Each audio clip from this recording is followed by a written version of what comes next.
महाराष्ट्र राज्य के पुणे सांगवी में गुरुजी पंडित प्रदीप मिश्रा जी द्वारा अष्टविनायक शिव महापुराण कथा शुरू हो गई है और आज 16 सितंबर मतलब दूसरे दिन की कथा पूर्ण हो चुकी है। यह 7 दिवसीय शिव महापुराण कथा है जो कि 15 से 21 सितंबर तक दोपहर के 1 बजे से 4 बजे तक आस्था और यूट्यूब के माध्यम से देखी जा सकती है। आज की कथा बहुत अधिक रोचक पत्रों से भरपूर थी। साथ ही गुरुजी ने हरतालिका तीज कब है, हरतालिका तीज को कब आपको मनाना है, किस दिन आपको व्रत रखना है और हरतालिका तीज का बिल्कुल नया विशेष उपाय की जानकारी दी है।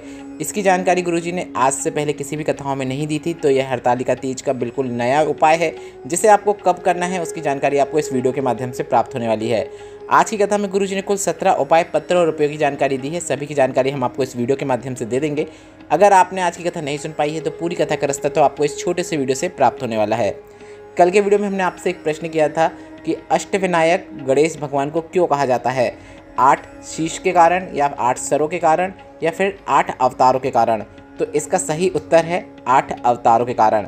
और आज के वीडियो का प्रश्न इस प्रकार है जो आपकी स्क्रीन में दिख रहा है, सिंदूरासुर का वध किसने किया है। आपके ऑप्शन इस प्रकार हैं, ए भोलेनाथ जी ने, बी माता पार्वती जी ने, सी गणेश जी ने, डी नंदी जी ने। आप इस प्रश्न का उत्तर अभी हमें कमेंट के जरिए भेज सकते हैं। हम इस प्रश्न का उत्तर आपको कल के वीडियो में जरूर बता देंगे। अब बढ़ते हैं आज की कथा की पहली विशेष जानकारी की ओर। कथा शुरू होते ही गुरुजी ने कहा, धन दौलत वैभव सत्ता सब यहीं धरा का धरा रह जाता है। आपके साथ जो कुछ जाता है वह आपकी भक्ति है, आपके अच्छे कर्म है, आपके भगवान का मंत्र जाप है, नाम जाप है जो आपने लिया है, वह आपके साथ आपके मरने के बाद जाता है। बढ़ते हैं आज की कथा की दूसरी विशेष जानकारी की ओर। गुरुजी ने कहा, स्कूल जाने से वही बच्चा डरता है जिसका होमवर्क पूरा नहीं होता है, इनकम टैक्स ऑफिसर को देखकर वही डरता है जिसकी फाइल कंप्लीट नहीं होती है, और मौत से वही डरता है जिसके अंदर भगवान शंकर का भजन नहीं होता है। और जो शिव की भक्ति में रमा हुआ होता है, शंकर के भजन में लीन रहता है, उसे मृत्यु का भय नहीं होता है, क्योंकि उसे मालूम होता है अकाल मृत्यु वह मरे जो काम करे चंडाल का, काल उसका क्या बिगाड़े जो भक्त है महाकाल का। बढ़ते हैं आज की कथा की तीसरी जानकारी की ओर। ज्योति जी जलगांव से पत्र लेकर आए जिसमें उन्होंने लिखा, भोले बाबा का क्या वर्णन करें। एक बीमारी मेरी बेटी को हो गई थी जिसके अंतर्गत शरीर में एक पदार्थ बनना बंद हो जाता है जिससे पाँव कार्य करना बंद कर देता है। ऐसी बीमारी थी जो लाखों में सिर्फ एक को होती है। डॉक्टर ने कहा था इसका कहीं पर कोई इलाज नहीं है, यह जीवन भर ऐसी ही रहेगी। धीरे धीरे शरीर काम करना बंद कर दिया, बेटी आईसीयू में भर्ती हो गई।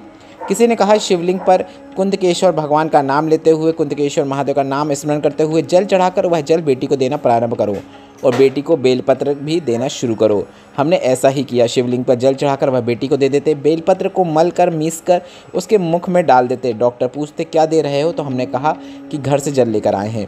5 दिन लगातार हमने ऐसा किया। उसके बाद डॉक्टर भी हैरान थे। बेटी ने चलना शुरू कर दिया था। अब बेटी पूरी तरीके से ठीक है। उसी का आभार व्यक्त करने में कथा पंडाल में आई हूँ। बढ़ते हैं आज की कथा की चौथी विशेष जानकारी की ओर। संगीता सुरेश जी नासिक से पत्र लेकर आई जिसमें उन्होंने लिखा, शिवलिंग पर 1 लोटा जल और पशुपतिनाथ व्रत का क्या वर्णन करूं। मेरी बेटी रूस से MBBS करके आई थी, 2 बार एग्ज़ाम दिया पर उसका चयन नहीं हुआ। मेरी बेटी हताश हो गई और वह मेंटली डिप्रेशन में जाने लगी।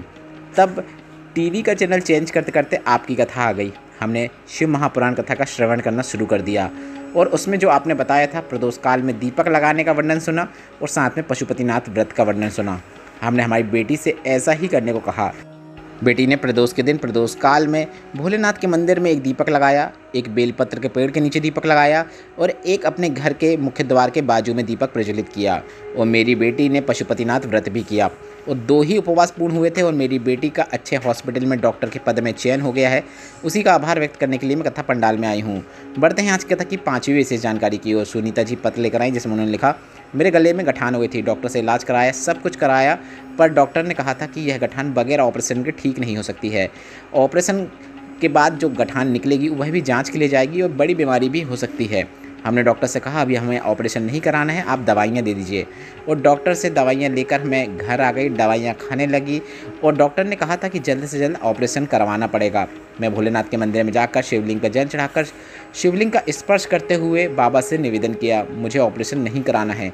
मेरे परिवार के सब लोग ऑपरेशन कराने को कह रहे हैं। बाबा मेरे गले की गठान गला दो ना। जल को औषधि रूप में प्राप्त करके उसका आचमन करने लगी। इसके बाद डॉक्टर के पास गए तो डॉक्टर ने कहा ऑपरेशन की जरूरत नहीं है, गठान गल चुकी है। उसी का आभार व्यक्त करने में कथा पंडाल में आई हूँ। बढ़ते हैं आज की कथा की 6वीं विशेष जानकारी की ओर। गुरुजी ने कहा, इलाज की शुरुआत हाथ से शुरू होती है, एलोपैथी हो, होम्योपैथी हो या फिर आयुर्वेदिक हो, किसी भी प्रकार के इलाज की शुरुआत हाथ से ही होती है, वहीं से पता चलता है कि बीमारी क्या है और वहीं से इलाज शुरू होता है। इसके बाद गुरुजी ने कहा, इसलिए हम आपसे कहते हैं, जब भी आप एक लोटा जल लेकर शिवालय में जाते हैं और आप अपने हाथ से जल जब शिवलिंग पे अर्पित करते हैं तो भोलेनाथ भी जल चढ़ाते समय आपका हाथ देख लेते हैं और समझ जाते हैं आपको क्या परेशानी है, क्या दुख है, क्या तकलीफ़ है, क्या कष्ट है, और वह उसे दूर कर देते हैं। बढ़ते हैं आज की कथा की 7वीं विशेष जानकारी की ओर। कमला जी पुणे से पत्र लेकर आए जिसमें उन्होंने लिखा, आपकी कथा का रोज़ श्रवण आस्था चैनल के माध्यम से कर रहे हैं। 1.5 साल से आपकी कथा सुन रही हूँ।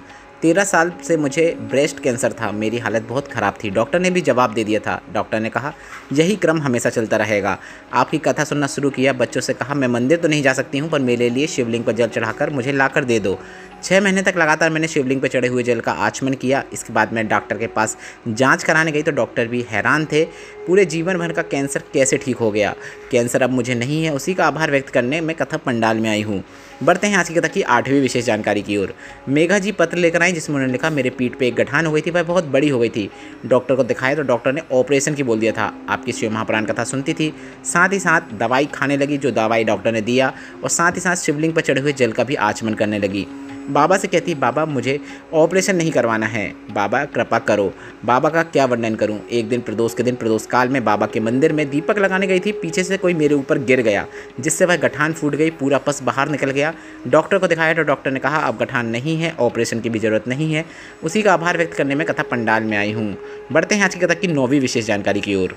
गुरुजी ने कहा, अगली कथा जो है वह हम कई वर्षों से सीहोर अग्रवाल धर्मशाला में करवाते हैं, और छोटा सा भवन है, छोटी सी गादी है, वहाँ पर हम कथा करते आए हैं, और उसका क्रम 23 से 29 सितंबर तक होगा। वह कथा ना तो टीवी पर आएगी, ना ही आस्था पर आएगी, ना ही यूट्यूब पर आएगी। उसका श्रवण आप मोबाइल पर नहीं कर पाएंगे, क्योंकि छोटी सी कथा है, छोटी सी गादी है, छोटी सी धर्मशाला है, और वहाँ जितने लोग आते हैं वह उस कथा का श्रवण करते हैं। बढ़ते हैं आज की कथा की 10वीं विशेष जानकारी की ओर। गुरुजी पंडित प्रदीप मिश्रा जी ने आगामी 2 कथाओं की जानकारी देते हुए बताया कि श्राद्ध पक्ष में 2 विशेष कथाएं होने वाली हैं, जो कि इस प्रकार है।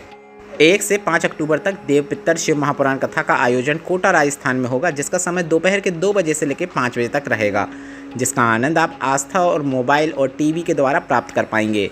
उसके बाद पितृपक्ष की अगली कथा जो रहेगी वह 7 से 13 अक्टूबर 2023 तक 7 दिवसीय शिव महापुराण कथा होगी। यह कथा छत्तीसगढ़ के शिवधाम कोड़िया में शुरू होगी।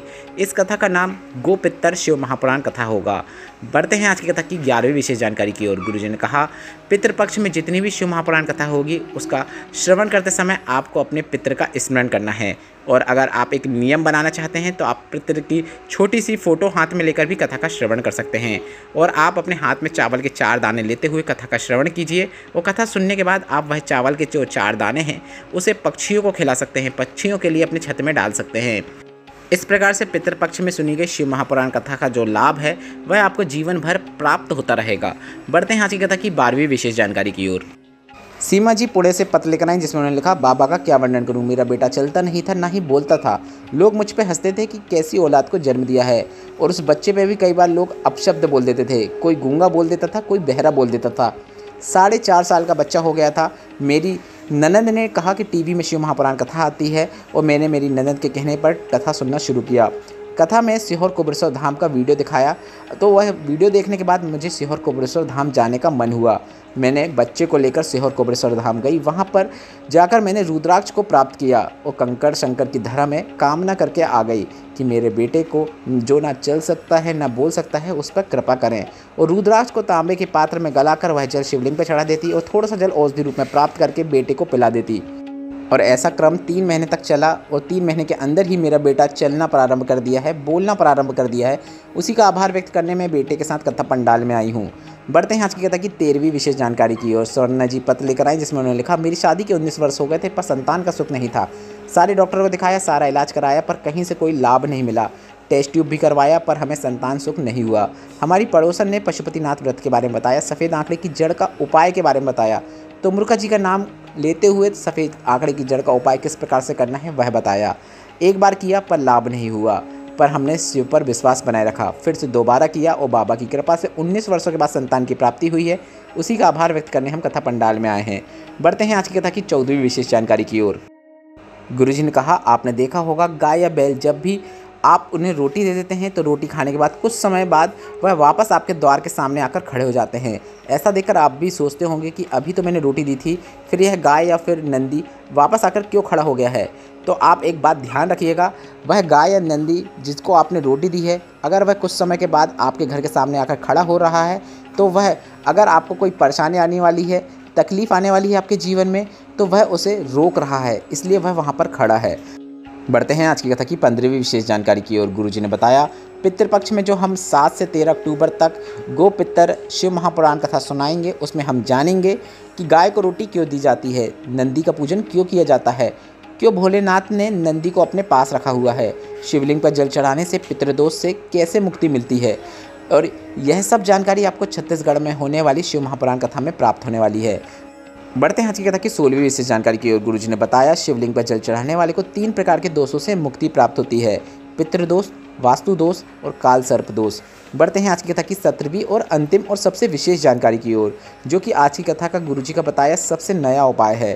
गुरुजी ने बताया, सबसे पहले 18 तारीख को आपको हरतालिका तीज है, जहाँ पर भी फुलेरा बंधा हुआ हो, जहाँ पर हरतालिका तीज का पूजन हो रहा हो, ऐसी 5 जगहों पर जाकर आपको फुलेरा का दर्शन जरूर करना चाहिए।